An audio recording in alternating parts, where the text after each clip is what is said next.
Oh my gosh, why is Todd crying? It seems there was a mishap with the Montana Hickory. Watch the entire video to find out how you can avoid big troubles on the road. Hi, we're the Greens. I'm Todd. And I'm Judith, Joan Smith, Anderson Green. Yeah, that's right. And this is Land Yachting, so welcome. Welcome, everyone. Spend a few days doing nothing but fishing, setting aside all the years of ambition. Drink a few beers while the sun beats down on his skin. He's calling it a redneck midlife crisis. Don't wanna buy a fancy new car. A good fishing hole is good for the soul. Camping out and sleeping under the stars. Today, we're at the Louisville Slugger factory, and that's in Louisville, Kentucky. Welcome to another episode of Land Yachting. Since Todd took me to the Museum of Clean, I told him he could pick our next destination to go visit, and of course he chose about the Guy Place. So we came here to learn about baseball bats. That's right, because baseball is a game of stats, and so is RVing on the road, and that's what we're going to be talking about this week. Safety first. That's right, so join us on the tour, and we're going to take you around and show you a few things in the museum.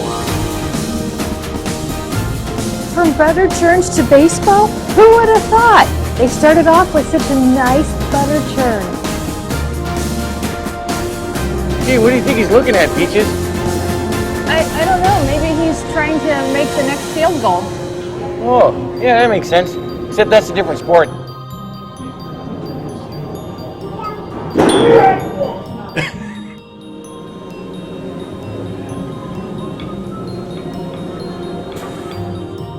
They keep the factory all clean because they recycle and they keep the earth clean. That's right, only style.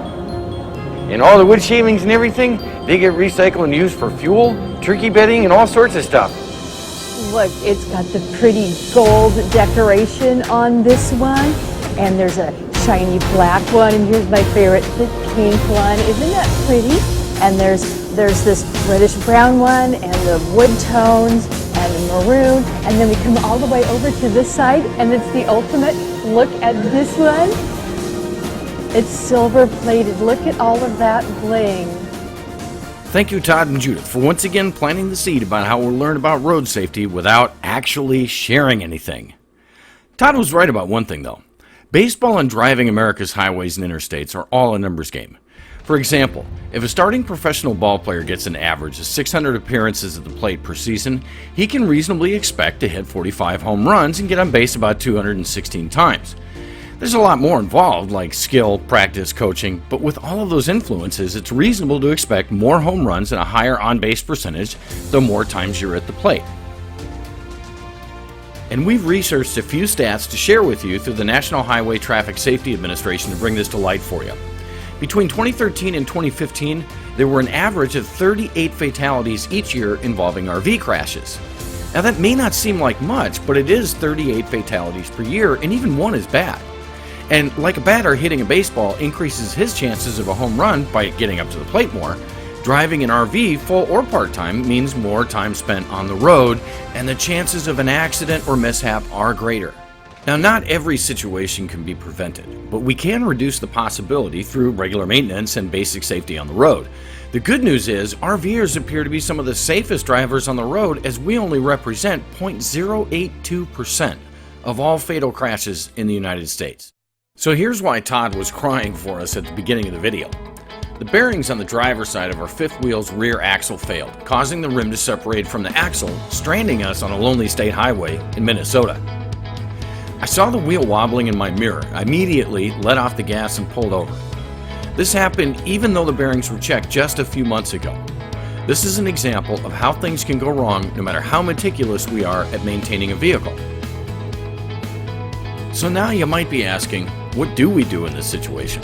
Well, let's address what to do if something like this goes wrong while driving. And remember, I can only explain what I did and tell you whether it worked, and I always recommend you research more on road safety. So, my reaction actually started long before the bearings failed. 1. I'm always checking my mirrors to maintain awareness of traffic ahead, behind, and coming towards us. This is how I noticed the wobbling wheel. 2. When I saw the problem, I took my foot off the gas, I hit the turn signal, and kept scanning ahead and behind in my mirrors. 3. Knowing the rim had separated, I figured we'd also lost the ability to brake on that side.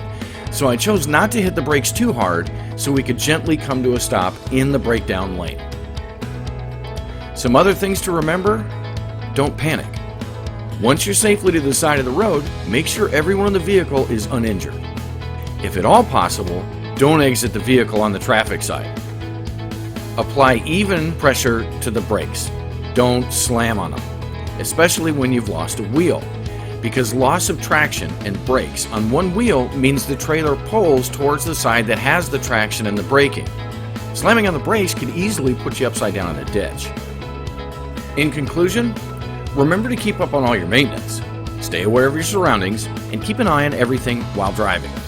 In a future episode, we'll be discussing on-the-road safety checks and Hotel Survival 101, so stay tuned. Well, Judith, here we are, first night in the hotel after the little mishap with the Montana hickory. How do you like it? Well, there, I already told you what I think. What was that? What? I didn't hear anything. Oh, well, anyway, did you like what you saw today? Then click below. So we know.